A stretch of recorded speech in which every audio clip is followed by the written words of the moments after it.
Hello दोस्तों, मैं अमित शुक्ला आप सभी दोस्तों का बहुत बहुत स्वागत करता हूं आपके अपने क्लास में। आज की वीडियो में हम बात करेंगे बीए सेकेंड सेमेस्टर के सभी छात्र छात्र हैं जो राजनीति शास्त्र यानी पॉलिटिकल साइंस ले रखे हैं। उनके लिए आज की क्लास में आपको नया प्रश्न जो आपके बीच में लेके आ गया है और इसमें आपको कुछ नया सिखाने का प्रयास किया जाएगा। जी हाँ दोस्तों, जो हमारे चैनल में नए हैं वो चैनल को सब्सक्राइब कर दीजिए, बेल आइकन दबा दीजिए कि आने वाले वीडियो का नोटिफिकेशन आप लोगों तक बिल्कुल मिलता रहे और आपको कुछ नया सीखने का भी इसमें मिलता रहेगा। जो हमारे पुराने छात्र छात्र हैं वो एक दूसरे को वीडियो को शेयर करते रहिए। अगर आपको इसका पीडीएफ चाहिए तो टेलीग्राम चैनल में लिंक दिया गया है, वहाँ से आप लोग टेलीग्राम चैनल लिंक से जुड़कर बिल्कुल फ्री ऑफ कॉस्ट पीडीएफ प्राप्त कर सकते हैं। तो दोस्तों, आज की क्लास में हम बात करेंगे पॉलिटिकल साइंस के कुछ महत्वपूर्ण प्रश्न की तरफ से, क्योंकि इसमें हम आपको तो इस वीडियो में अब आपको कुछ नया प्रश्न सिखाने का प्रयास किया जाएगा। तो चलिए चलते हैं आज की क्लास की तरफ। आज की क्लास में क्या आपका प्रश्न है? प्रश्न आपका है दोस्तों, राजनीति दल किसे कहते हैं? प्रश्न आपका आता है इसमें प्रश्न में, राजनीति दल किसे कहते हैं? आधुनिक राज्यों में राजनीतिक दलों के गुण दोषों की विवेचना कीजिए। तो आपके इस प्रश्न में सबसे ज़्यादा प्रश्न जो पेपर में पूछा जाता है वही आपको प्रश्न यहाँ पे बताया जाता है और आपको यहाँ से कुछ अलग प्रश्न नहीं आते हैं। जो दोस्त हमारे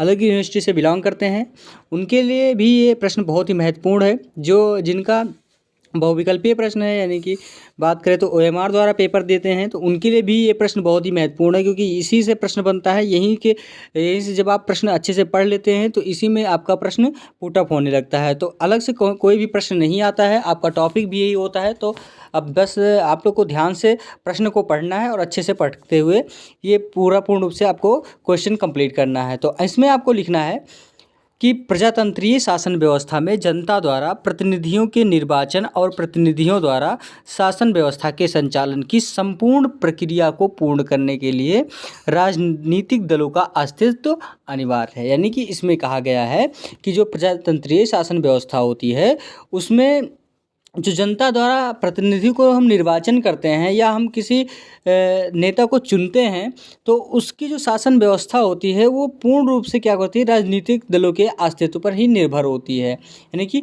जो नेता बनता है उसी के अनुसार, जैसे मुख्यमंत्री बन जाते हैं तो उन्हीं के अनुसार ही सारी चीज़ें जो शासन व्यवस्था होती हैं उन्हीं के संचालन में हमारी ये शासन व्यवस्था संचालन होती हैं। तो इसके अतिरिक्त प्रजातंत्रात्मक शासन व्यवस्था लोकमत पर आधारित होती है। यानी कि यहाँ पे इन्होंने कहा है कि जो प्रजातंत्रात्मक शासन होती है, वो जो शासन व्यवस्था प्रजातंत्रात्मक शासन व्यवस्था होती है वो क्या होता है, लोकमत पर आधारित होता है। और राजनीतिक दल लोकमत के निर्माण और उसकी अभिव्यक्ति के सर्वाधिक महत्वपूर्ण साधन होते हैं। यानी कि राजनीतिक दल के बारे में यहाँ पे आपको बताया जाता है कि राजनीतिक दल किसे कहते हैं। तो यही होता है हमारा राजनीतिक दल। राजनीतिक दल का मतलब होता है किसी पार्टी, जो किसी पार्टी होती है, किसी पार्टी के हम सापेक्ष होते हैं तो वही होता है दल। क्या किसी एंटी पार्टी होता है तो दोनों पार्टियां आपस में लड़ती हैं तो और पक्ष और विपक्ष में जो चुनाव होता है वही ये होता है राजनीतिक दल। तो ये राजनीतिक दल इस तरह से डिवाइड होती है। तो मैकाइवर जी ने कहा है इसमें आपको कि बिना दलीय संगठन के किसी सिद्धांत का एक होकर प्रशासन नहीं हो सकता। यानी कि अगर जो किसी दलीय संगठन के अनुसार हो तो सिद्धांत दलीय संगठन होता है।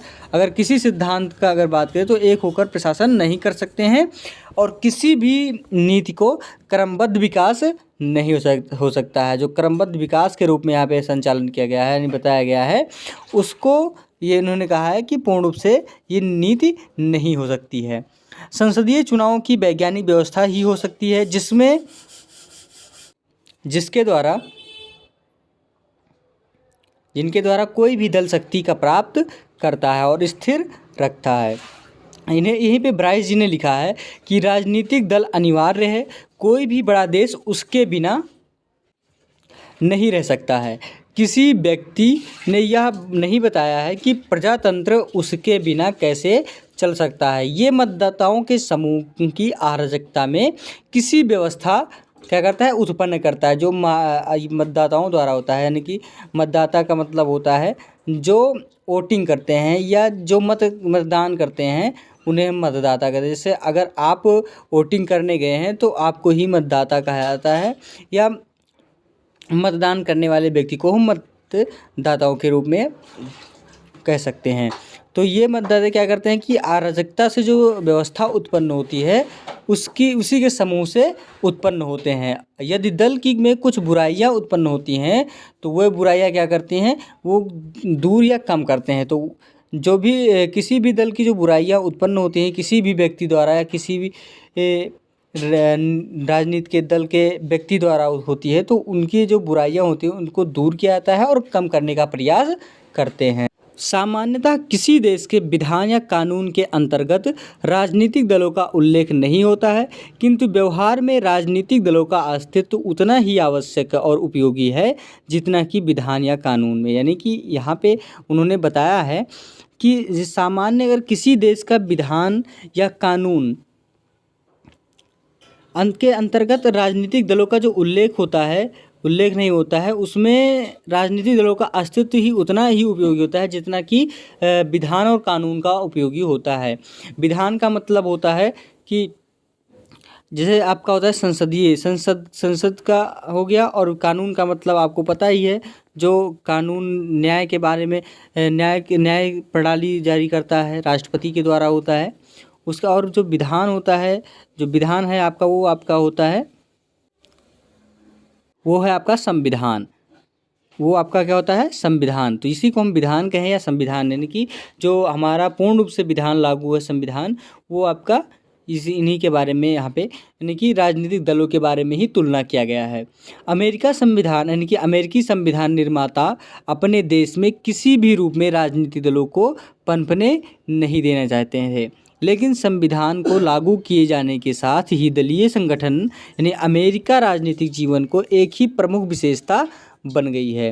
यहीं पे एंडमर वर्क जी के अनुसार कहा गया है कि राजनीतिक दल ऐसे लोगों का एक समूह होता है जो किसी ऐसे सिद्धांत के आधार पर जिस पर ये एक मत हो और अपने सामूहिक प्रतिनिधियों द्वारा जनता के हित में काम करने के लिए एकता में बंधे होते हैं। यानी एंडमर वर्क जी के अनुसार राजनीतिक दलों के बारे में यहाँ पे इन्होंने बताया है कि किस तरीके से राजनीतिक दल को अपने प्रजाओं के बारे में किस तरीके से सोचना चाहिए। तो ये इन्होंने यहाँ पे दायित्व बताया है। उसके बाद फिर गिलक्राइस्ट के शब्दों में कहा गया है कि राजनीतिक दल की परिभाषा उन नागरिकों के संगठित सामूहिक के रूप में की जा सकती है जो राजनीतिक रूप से विचारक हों और जो एक इकाई के रूप में कार्य कर सरकार पर नियंत्रण करना चाहते हैं। तो ये गिलक्राइस्ट जी का कहना मतलब है।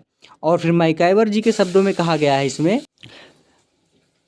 मैकाइवर जी के अनुसार कहा गया है कि राजनीतिक दल एक ऐसा समुदाय है जो किसी ऐसे सिद्धांत अथवा ऐसी नीति के समर्थन के लिए संगठित हुआ है जिसे वह संवैधानिक साधनों से सरकार का आधार बनाना चाहता हो। तो ये मैकाइवर जी के बारे में बताया कि राजनीतिक दल किस तरीके से वैधानिक साधनों से सरकार बनाने का प्रयास करता है और अपने संगठित समर्थन का प्रयास करता है। तो ये सिद्धांत और समर्थन के बारे में और उसका वैधानिक साधनों से सरकार बनाने की चेष्टा रखता है। उसके बाद फिर आपका आता है कि प्रजातंत्र में दल प्रणाली का मूल्यांकन।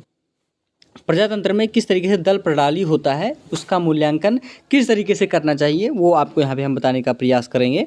इसमें आपको लिखना होता है कि प्रजातंत्र में राजनीतिक दलों के मूल्यांकन में पर्याप्त विभेद मिलता है। कुछ लोग इसकी आलोचना करते हैं तो कुछ अधिकांश लोग इसे प्रजातंत्र के लिए अनिवार्य प्रणाली के रूप में स्वीकार करते हैं। इसका मूल्यांकन निम्न प्रकार से किया जा सकता है। जैसे आपका होता है कि दलीय प्रणाली के गुण। दलीय प्रणाली के गुण कौन कौन से हैं? दलीय व्यवस्था के निम्नलिखित गुण कहे जा सकते हैं। पहला तो आपका था कि मानवीय स्वभाव के अनुकूल। पहला आता है हेडिंग में आपका कि मानवीय स्वभाव के अनुकूल। इसमें लिखना होगा कि विभिन्न व्यक्तियों के विचारों में भिन्नता पाई जाती है। विचारों तथा स्वभाव की यह भिन्नता विभिन्न राजनीतिक दलों के द्वारा ही प्रकट हो सकती हैं। इसलिए राजनीतिक दलों के मानवीय प्रकृति के नितांत अनुकूल कहा जा सकता है। यानी कि मानवीय स्वभाव के अनुकूल के बारे में यहाँ पे आपको बताया गया। पहला गुण ये आपका होगा। दूसरा गुण आपका आता है लोकतंत्र के लिए आवश्यक। वर्तमान समय में विश्व के अधिकांश देशों में प्रजातंत्रीय शासन व्यवस्था प्रचलित होती है। इस शासन व्यवस्था में जनता अपने प्रतिनिधि निर्वाचन करती है और इन प्रतिनिधियों द्वारा शासन कार्य किया जाता है। इस प्रकार के सभी कार्य राजनीतिक दल प्रणाली की सहायता से ही संपन्न हो सकते हैं। तो ये होता है लोकतंत्र के लिए आवश्यक। अगर ये लोकतंत्र में आवश्यक नहीं है तो प्रॉब्लम कहाँ आती है? सरकार के ऊपर। तो सबको अब आजकल क्या करते हैं, कुछ सरकार से क्या करते हैं, पैसा खाने की चेष्टा रखते हैं। वो खुद अपने आप को क्या करते हैं, बहुत ही अपने आप को मजबूत करना चाहते हैं। तो ये लोकतंत्र के खिलाफ होता है। इसे हम प्रजातंत्र की निरंकुशता के बारे में हम जानते हैं। तो इसका मतलब हो गया कि लोकतंत्र के लिए आवश्यक। तो ये आपका दूसरा गुण हो गया। और इसमें आपको हम बता दें कि इस हर राजनेता में आपको ये गुण मिलना आवश्यक, परम आवश्यक है। उसके बाद में फिर आपका आता है तीसरा नंबर दोस्तों। तीसरा नंबर आपका आता है शासन के दृढ़ता प्रदान करना। शासन को दृढ़ता प्रदान करना। तो किस तरीके से राजनीतिक दल से हमें शासन प्रदान करना चाहिए, तो ये गुण आपको मैं यहाँ पे बताने का प्रयास कर रहे हैं। दलीय प्रणाली शासन की शक्ति प्रदान करती है, जिससे शासन व्यवस्था सुगमता तथा दृढ़ता पूर्वक संचालित हो सके। यदि जनता का प्रत्येक प्रतिनिधि व्यक्तिगत रूप से कार्य करे तो ना सरकार अस्थायी हो सकती है और ना ही शासन में उत्तरदायित्व निश्चित किया जाता है। इस प्रकार के अनिश्चय एवं अविश्वास के वातावरण में शासन कार्य बहुत अधिक कठिन हो जाता है, जबकि राजनीतिक दल के सदस्यों में शासन संबंधी नीति के संबंध में एकता होती है, अतः शासन में दृढ़ता रहती है। तो इस तरीके से गुण आपके राजनेता में होना चाहिए, यानी कि शासन की दृढ़ता के निश्चय प्रदान करने में। अगर शासन की दृढ़ता नहीं करने में ये सहायक है तो ये राजनेता के लायक नहीं है। चौथा नंबर आता है सार्वजनिक शिक्षा का साधन। सार्वजनिक शिक्षा साधन के रूप में राजनीतिक दल जनता को सार्वजनिक शिक्षा प्रदान करने का अत्यंत महत्वपूर्ण साधन है। ये सबसे महत्वपूर्ण साधन है और राजनीतिक दलों का उद्देश्य अपनी लोकप्रियता को बढ़ाकर शासन शक्ति पर अधिकार करना होता है। अतएव वे विभिन्न संचार माध्यमों से अपनी विचारधारा का अधिक प्रचार करते हैं। इस प्रकार राजनीतिक दल सार्वजनिक शिक्षा का साधन बनते हैं। तो ये आपका होता है सार्वजनिक शिक्षा का साधन के रूप में। फिर पांचवा नंबर आता है शासन की निरंकुशता पर नियंत्रण। तो शासन पे जो निरंकुशता लगाई जाती है वो किस तरीके से लगाई जाती है? दलीय व्यवस्था के अंतर्गत बहुसंख्यक दल द्वारा शासन कार्य को अल्पसंख्यक दल द्वारा शासन के विरोधी दलों के रूप में कार्य किया जाता है। विरोधी दल शासन को स्वेच्छाचारिता पर रोक लगाते हुए शासन में संतुलन बनाए रखता है और विरोधी दल का अस्तित्व राज्य की विद्रोह से भी रक्षा करता है, क्योंकि यदि जनता में सरकार के विरुद्ध अविश्वास फैल जाता है तो विरोधी दल दूसरी सरकार बनाने हेतु तत्पर रहता है। तो ये होता है शासन की निरंकुशता पर नियंत्रण। किस प्रकार नियंत्रण रख सकते हैं? जैसे मान लो कि एक दल का नेता बना है प्रधानमंत्री, तो दूसरा दल ये सोचता है कि इसके ऊपर जनता क्या कर रही है कि खौफ है और वो करता है कि अब इस पर दूसरी बार वोटिंग हो और मैं प्रधानमंत्री बन जाऊँ। तो ये होता है शासन की निरंकुशता पर नियंत्रण। तो इसी तरीके से नियंत्रण लगाया जाता है। छठा नंबर आता है श्रेष्ठ कानून की निर्माण। श्रेष्ठ कानूनों का निर्माण तभी संभव है जबकि कानूनों के गुण दोषों पर उचित रीत से विचार हो। व्यवस्थापिका में मौजूद विरोधी दल के सदस्य शासक दल द्वारा प्रस्तुत सभी विधेयकों की समालोचना करने को तत्पर रहते हैं। इस प्रकार के वाद विवाद से विधेयकों के सभी दोष सामने आ जाते हैं और श्रेष्ठ कानून का निर्माण संभव होता है। फिर आता है सातवां नंबर आपका शासन के विभिन्न अंगों में समन्वय एवं सामंजस्य। इसमें लिखना होगा आपको कि राजनीतिक दल सरकार के विभिन्न अंगों में आपसी विरोध कर दूर करके उनमें पारस्परिक सहयोग एवं सद्भावना उत्पन्न करते हैं। संसदात्मक शासन में तो राजनीतिक दलों के आधार पर ही व्यवस्थापिका एवं कार्यपालिका एक दूसरे से क्या करते हैं, संबंधित होते हैं। आठवां नंबर आता है विभिन्न मतों का संगठन। विवेकशीलता के कारण मनुष्यों में मतभेदों का होना स्वाभाविक है और इसके साथ ही आधारभूत समस्याओं के संबंध में अनेक व्यक्तियों के एक ही प्रकार के विचार भी होते हैं। राजनीतिक दलों द्वारा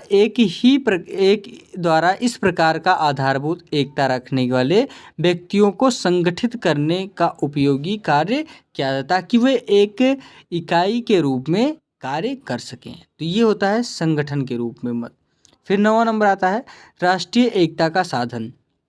दल प्रणाली व्यक्तियों को संकुचित क्षेत्र से निकालकर समाज से उस व्यापक दृष्टिकोण की सृष्टि करने में सहायक होती है जिसमें राष्ट्रीय एकता का बंधन क्या होता हो, दृढ़तर हो जाते हों, यानी कि उस पर क्या करते तत्पर रहते हैं। जिसमें अगर कहीं आपकी झगड़ा हो रही है तो अगर उसको शांत करके एक दूसरे को आपस में मिला दिया तो ये होता है राष्ट्रीय एकता का साधन, जो आपको एक राष्ट्र से दूसरे राष्ट्र के ऊपर क्या करते हैं हम लोग भारी हो जाते हैं। तो ये होता है राष्ट्रीय एकता के साधन के रूप में।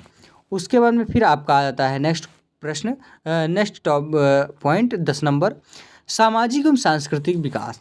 इसमें लिखना होता है कि राजनीतिक दल अनेक बार सामाजिक सुधार एवं राजनीतिक विकास के कार्य करते हैं।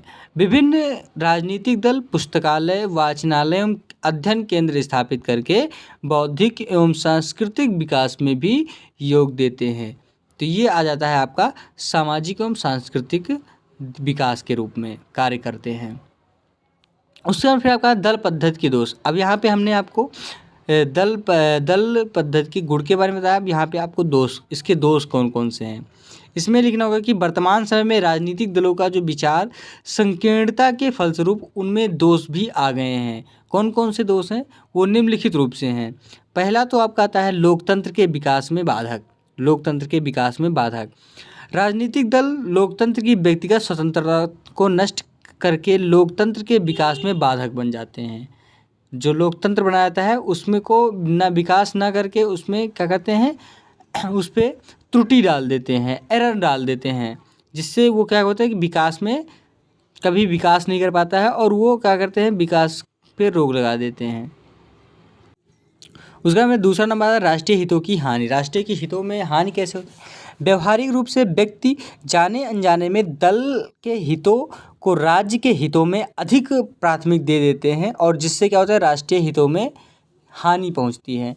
उसके फिर तीसरा नंबर आता है कि शासन कार्य में सर्वश्रेष्ठ व्यक्तियों की उपेक्षा। जो सर्वश्रेष्ठ व्यक्ति होते हैं उसे शासन कार्य में किस तरीके से लगाते हैं। शासन कार्य मानव जीवन की सर्वोच्च कला है जो देश के सर्वश्रेष्ठ व्यक्तियों द्वारा ही किया जाना चाहिए, किंतु दलीय व्यवस्था के कारण देश सर्वश्रेष्ठ व्यक्तियों की सेवा से वंचित रह जाते हैं और दलीय राजनीति में सर्वश्रेष्ठ व्यक्ति को जाना पसंद नहीं करता है। तो ये आता है शासन कार्य में सर्वश्रेष्ठ व्यक्तियों की उपेक्षा, यानी कि किस तरीके से उनका दुर्व्यवहार किया जाता है। जो व्यक्ति क्या होते हैं कि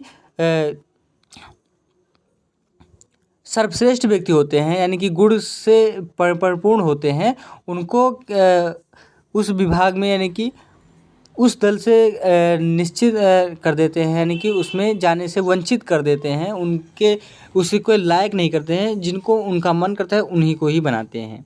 चौथा नंबर है कि भ्रमात्मक राजनीतिक शिक्षा प्रदान करना।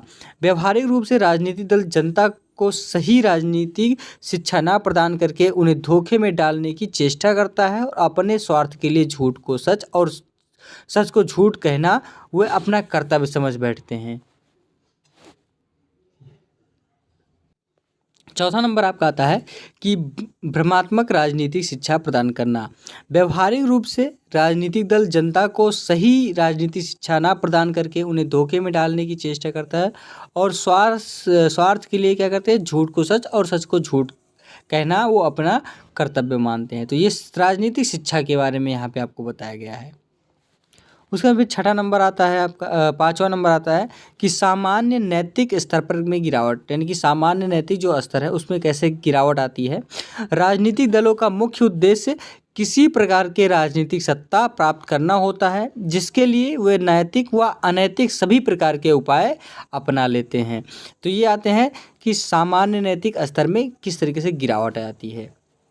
फिर छठा नंबर आता है कि जनता में मतभेदों का प्रोत्साहन देना। ये किस तरीके से जनता में मतभेदों की जनता में मतभेद करते हैं प्रोत्साहन देके। राजनीतिक दल मतभेदों को प्रोत्साहित करते हैं कि सार्वजनिक जीवन में कटुतापूर्ण बना देते हैं और व्यवस्थापिका विरोधी दलों से में विभाजित विभाजित हो जाती हैं। देश भी ऐसे विरोधी पक्षों में विभाजित हो जाता है। तो ये आपका आता है विरोधी पक्ष में किस तरीके से वो विरोधी दल को विभाजित करते हैं। उसके बाद फिर 7वां नंबर आता है राजनीति में भ्रष्टाचार। आजकल राजनीति में किस तरीके से भ्रष्टाचार हो रहा है। राजनीतिक दलों में का संबंध ऊपर से नीचे तक का एक क्रम के रूप में होता है और इस स्थिति में शक्ति प्राप्त राजनीतिक दल पक्षपातपूर्ण कार्य करके राजनीति को भ्रष्टाचार को प्रोत्साहित करते हैं। तो किस तरीके से भ्रष्टाचार को प्रोत्साहित करते हैं वो आप लोग बिल्कुल अच्छे तरीके से जानते हैं, क्योंकि अगर आप ग्रेजुएट हो रहे हो तो ये चीज़ें आपको यहाँ से समझ में आ जाता है और अच्छे से आप लोग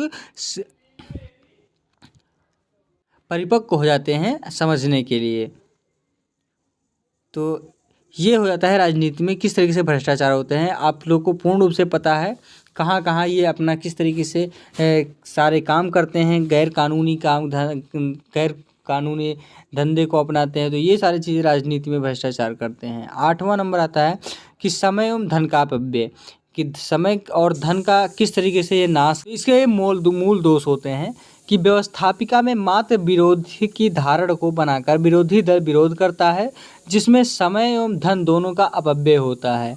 9वां नंबर आता है कि राजनीतिक दलों में सत्ता का विकेंद्रीकरण। इसमें लिखना होगा कि राजनीतिक दलों का वास्तविक संचालन गुट विशेष के थोड़े से नेताओं द्वारा किया जाता है। वास्तव में राजनीतिक दलों का ढांचा वर्गतंत्रीय होता है, जिसके अंतर्गत कुछ गिने चुने व्यक्तियों द्वारा मनमाने ढंग से कार्य किया जाता है। स्पष्टतः ये है इसमें कि राजनीतिक दलों में अनेक दोष तो अवश्य हैं, किंतु ये दोष मानवीय दुर्बलताओं और परिस्थितियों की अपूर्णताओं के ही प्रतिबिंब हैं। इस सभी दोषों एवं कमियों के बावजूद राजनीतिक दल प्रजातंत्र के लिए अपरिहार्य होते हैं। तो ये इसका क्या होता है, सत्ता के लिए विकेंद्रीकरण होते हैं। तो ये इसके मुख्य दोष हैं। दोष के बारे में मैंने आपको यहाँ पे बताया कि दोष और गुण सबसे ज़्यादा पूछे जाते हैं। कभी कभी आपको सेक्शन बी में भी पूछा जाता है कि राजनीतिक दलों के गुण के बारे में बताया है, राजनीतिक दलों के दोष के बारे में बताया। यानी कि आपको मैंने सेक्शन बी के समझ लीजिए कि 2 प्रश्न आपको यहाँ पे तैयार करा दिया और सेक्शन सी के आपका 1 प्रश्न। तो 3 प्रश्न आपको अच्छे से आ जाना चाहिए। तो आपको एक चीज़ से डबल फ़ायदा हो रहा है। तो आप लोग ज़रूर वीडियो को ज़रूर अच्छे से देखिए और वीडियो अच्छी लगी तो ज़रूर लाइक कर दें, चैनल को सब्सक्राइब कर दीजिए और बेल आइकन दबा दीजिए, क्योंकि आने वाले वीडियो का नोटिफिकेशन मिलता रहे अच्छे से आप लोगों को। और जो हमारे छात्राएँ नए हैं, चैनल को सब्सक्राइब कर दीजिए और एक दूसरे को वीडियो को शेयर करते रहिए और सब्सक्राइब भी करवाइए। तो इसी के साथ मैं अगली वीडियो में ज़रूर उपस्थित हूँगा। धन्यवाद दोस्तों। और अगर आप लोग को इसका PDF चाहिए तो हमारे यूट्यूब के डिस्क्रिप्शन बॉक्स में टेलीग्राम चैनल का लिंक दिया है, वहाँ से आप लोग जुड़कर बिल्कुल फ्री ऑफ कॉस्ट PDF प्राप्त कर सकते हैं। अगर व्हाट्सएप से पढ़ना चाहते हैं तो आप लोग को इसका भी लिंक दिया गया है आपको व्हाट्सएप के अबाउट में, वहाँ से आप लोग जुड़कर बिल्कुल आप फ्री ऑफ कॉस्ट पढ़ाई कर सकते हैं, जो ग्रुप वाइज पढ़ाई करते हैं। इसी के साथ दोस्तों अगली वीडियो में उपस्थित हूँ। धन्यवाद दोस्तों।